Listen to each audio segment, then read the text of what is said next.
नमस्कार दोस्तों, आप सभी खुश होंगे, मस्त होंगे, बिंदास होंगे। मैं आपकी अपनी लक्ष्मी मेघवाल। तो हम क्लास 10th साइंस का पहला चैप्टर पढ़ रहे थे।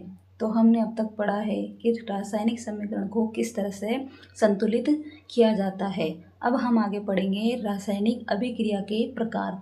अब रासायनिक अभिक्रिया के प्रकारों में हम पढ़ेंगे संयोजन अभिक्रिया, वियोजन अभिक्रिया, विस्थापन अभिक्रिया, द्विविस्थापन अभिक्रिया, ऊष्माक्षेपी अभिक्रिया, ऊष्माशोषी अभिक्रिया। तो इन अभिक्रियाओं के बारे में हम आगे जानकारी प्राप्त करेंगे। तो हम पढ़ते हैं संयोजन अभिक्रिया।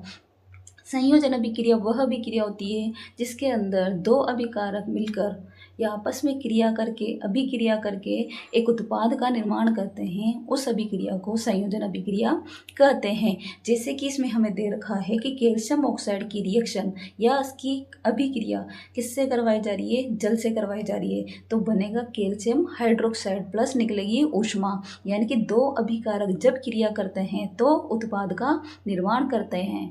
तो दो उत्पाद का निर्माण करते हैं और ऊष्मा निकलती है। तो इस अभिक्रिया को हम क्या बोलेंगे? संयोजन अभिक्रिया। हम इस तरह से एक एग्जाम्पल के रूप में समझ सकते हैं कि जब कोई भी वस्तु आपस में जब क्रिया करती है या कोई भी वस्तु या कोई सी भी चीज़ को हम जब आपस में रिएक्शन करवाते हैं तो वो एक नई चीज़ का निर्माण करती है, या जो नई चीज़ का निर्माण हुआ है उसे हम कह सकते हैं उत्पाद, यानी कि नए उत्पाद का निर्माण हुआ है। तो इस अभिक्रिया को हम कह सकते हैं क्या? संयोजन अभिक्रिया। ठीक है। तो इसमें है कि अभिक्रिया हमें दे हुई है कि बिना बुझा हुआ चूना जब इसकी रिएक्शन H2O से की जाती है तो बनेगा बुझा हुआ चूना। ठीक है। ये रिएक्शन हम अपने घर में भी देखते हैं। जब कैल्शियम ऑक्साइड यानी कि हम जब मार्केट से चूना लेके आते हैं तो उसकी रिएक्शन यानी कि उसको 1 दिन के लिए 2 दिन के लिए किस में भिगो कर रखते हैं? जल के अंदर भिगो कर रखते हैं। तो हम देखते हैं कि वो चूना जो होता है वो क्या करता है? रिएक्शन करता है। किससे? पानी से रिएक्शन करता है। तो रिएक्शन करता है तो क्या बनेगा? जब हमें फिर उस चूने को दीवार के ऊपर पेंट करना है या दीवार के ऊपर जब लगाना होता है तो वो होता है कैल्शियम ऑक्साइड, यानी कि वो कैल्शियम ऑक्साइड में बदल चुका होता है। और ये चीज़ हम देखते भी हैं कि जब उस चूने वाले पात्र को हम हाथ लगा के देखते हैं तो उसमें ऊष्मा उत्पन्न होती है, यानी कि वो पात्र हमें क्या नज़र आता है या क्या फील होता है कि गर्म फील होता है। तो ये रिएक्शन हम हमारे दैनिक जीवन में भी देख पाते हैं। तो ये कौन सी अभिक्रिया हुई? संयोजन अभिक्रिया। ठीक है। इसी के अन्य उदाहरण भी है इसके अंदर जो हम देखते हैं। संयोजन अभिक्रिया के कुछ और उदाहरण भी है, क्योंकि ये जो उदाहरण है ये बोर्ड परीक्षा में पूछे जा सकते हैं। कार्बन की अभिक्रिया जब किससे? ऑक्सीजन से करवाई जाए। कार्बन की अभिक्रिया जब किससे कराई जाए? ऑक्सीजन से करवाई जाए तो किस चीज़ का निर्माण होगा? CO2 का निर्माण होगा। तो कार्बन और ऑक्सीजन क्या है? अभिकारक है। क्या है? अभिकारक है। और जब CO2 बनी है यानी कि CO2 का निर्माण हुआ है तो ये क्या है? उत्पाद है। तो दो अभिकारक जब आपस में क्रिया करेंगे और एक उत्पाद का निर्माण होगा तो वही क्या अभिक्रिया है? संयोजन अभिक्रिया है। फिर आगे हम पढ़ते हैं नेक्स्ट इसका उदाहरण H2 और O2 से जल का निर्माण। तो हमें पता है कि जब हाइड्रोजन और ऑक्सीजन जुड़ेगी तो दोनों की जब रिएक्शन होगी, दोनों की जब अभिक्रिया होगी तो H2O का निर्माण होगा। तो हाइड्रोजन प्लस O2 इन दोनों को जब रिएक्शन करवाई जाएगी तो क्या बनेगा? जल बनेगा, H2O बनेगा। ऊष्माक्षेपी अभिक्रिया और ऊष्माशोषी अभिक्रिया, इतना अंतर देख लो। इसमें एक चीज़ नोट कर लेना कि ऊष्माशोषी पीछे आ रहा है, मतलब समझो कि शोषण करने वाला, यानी कि जिसमें ऊष्मा का अवशोषण होगा वो तो होती है ऊष्माशोषी।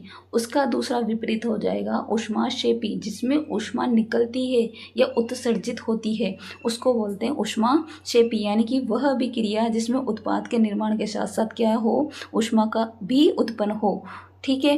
तो यानी कि वो तो होती है ऊष्माक्षेपी अभिक्रिया। यही परिभाषा है कि जिन अभिक्रियाओं में उत्पाद के निर्माण के साथ साथ ऊष्मा भी उत्पन्न होती है उस अभिक्रिया को क्या कहते हैं? ऊष्माक्षेपी रासायनिक अभिक्रिया।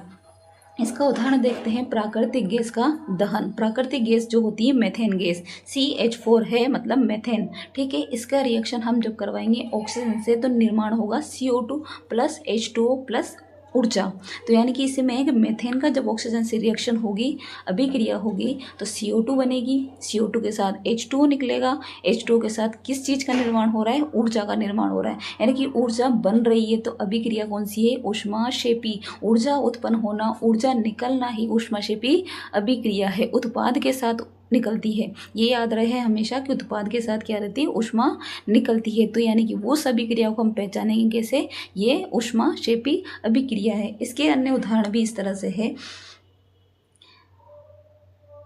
ऊष्माक्षेपी की अभिक्रिया, श्वसन अभिक्रिया भी ये होती है कि जब हम किसी भी चीज़ को, यानी कि हम जैसे कार्बोहाइड्रेट ले रहे हैं, फैट ले रहे हैं, या किसी भी लिपिड को ले रहे हैं, तो हमारे शरीर में क्या होता है, जब हम कार्बोहाइड्रेट लेते हैं, यानी कि रोटी हम जब खाते हैं, तो हमारे शरीर में ग्लूकोज का निर्माण होता है। ग्लूकोज क्या करता है, ऑक्सीजन के साथ क्रिया करके, यानी कि ऑक्सीजन के साथ क्रिया करके CO2 का निर्माण करेगा, जल बनेगा, और उससे क्या होगी, ऊष्मा उत्पन्न होगी। यानी कि हमारे शरीर में क्या बनेगी, एनर्जी बनेगी। तभी तो हम बोल पाते हैं, चल पाते हैं, खा पाते हैं, सब कुछ जो हम कर पा रहे हैं एनर्जी की वजह से कर पा रहे हैं। तो यानी कि ग्लूकोज क्या करेगा, ऑक्सीजन के माध्यम से टूटेगा, यानी कि रिएक्शन करेगा, उससे निकलेगी कौन सी गैस, CO2 गैस, और क्या निकलेगा, H2O, और प्लस उसके साथ क्या निकलेगी, ऊर्जा। यानी कि ऊर्जा निकल रही है, तो कौन सी अभिक्रिया है, ऊष्माक्षेपी अभिक्रिया है। ठीक है। इसके अन्य उदाहरण जैसे ये साग सब्जियों का विघटन होकर कंपोस्ट बनाना भी कौन सी अभिक्रिया है, ऊष्माक्षेपी अभिक्रिया। हम देखते हैं, आसपास भी देखते हैं, जब हम खाद का निर्माण कर रहे हैं, ठीक है, नेचुरल खाद का जब हम निर्माण कर रहे हैं, तो हम देखते हैं जब सब्जियों को वगैरह को जब सड़ाते हैं, तो उसमें आसपास क्या बनती है, ऊष्मा का निर्माण होता है। यानी कि ऊष्मा उत्सर्जित हो रही है, जब वो आपस में रिएक्शन हो रहा है, तो ऊष्मा क्या हो रही है, उत्सर्जित हो रही है। तो ऊष्मा उत्सर्जित होना ही क्या कहला रहा है, ऊष्माक्षेपी अभिक्रिया कहला रही है। ठीक है, ये सारे उदाहरण आपको याद रखने हैं। फिर आएगी वियोजन अपघटन अभिक्रिया। वियोजन का मतलब ये है कि कोई एक अभिकारक, ठीक है, जब टूट जाता है या टूट कर दो या दो से अधिक उत्पादों का निर्माण करता है, तो वो होती है वियोजन अभिक्रिया। कौन सी अभिक्रिया, वियोजन। यानी कि वियोजन का मतलब ये वियोजित हो गई है, टूट गई है, टूट कर अलग हो गई है, एक से ज़्यादा पार्ट में अलग हो गई है, वो होगी वियोजन अभिक्रिया। इस तरह से कह सकते हैं कि कोई एक पदार्थ है, जो एकल पदार्थ है, वो टूट कर अधिक पदार्थों में बढ़ चुका है, विघटन हो चुका है, अपघटन हो चुका है, इसलिए इस अभिक्रिया को क्या कहा जाता है, वियोजन अपघटन अभिक्रिया। ये अभिक्रिया ऐसी अभिक्रिया है जिसके अंदर एक अभिकारक एक से अधिक उत्पादों में टूट जाता है। एक से अधिक उत्पादों में टूटना ही क्या कहलाएगा, विघटन होना, यानी कि वियोजन होना।